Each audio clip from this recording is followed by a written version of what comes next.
Hello, everyone. This is Carolyn Robinson, the founder and CEO of Empowering You Now, and this is the May newsletter. I'm going to be talking about strategies to keep you motivated during these challenging times.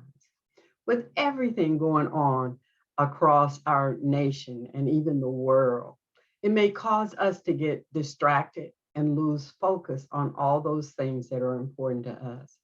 Therefore, I came up with a few strategies that may help us stay motivated. The first one is visualize your goals. Spend a few minutes daily with your eyes shut, visualizing your goals and experiencing what it feels like to accomplish that goal. Use your imagination to see it and experience the feeling you will have when that goal is finally accomplished. This makes it very real and exciting, and it can inspire you to stay motivated and keep it moving. The second one is keep your goals visible. For some people, that might be on the refrigerator. It might be in your room or on the mirror, whatever it takes. I know I read a book once and it was entitled The Millionaire's Mind.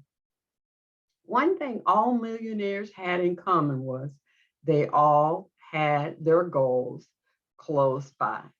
The men, a lot of them had it in their wallet. The women had it in their purses. So when life showed up and obstacles were there to prevent them from achieving that goal, they would pull out their goals and read it and remember the why they was doing what they were doing. And it helped motivate them to get over every obstacle that they encountered. Another one is you can create a vision board. And that's where you search the magazines and you find pictures that represent your goals. And it could be comments or dates that you put on that cardboard, and use it as a way of motivating you. And you could actually use that in conjunction with your visualization time in the morning as well. Also, you want to make time to listen to inspirational podcasts or videos while you're driving or walking or jogging. Why? To keep you motivated, to keep you focused in on accomplishing those goals.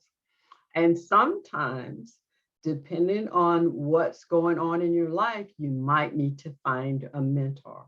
You might want to find someone who has already accomplished the goals that you are now striving to accomplish.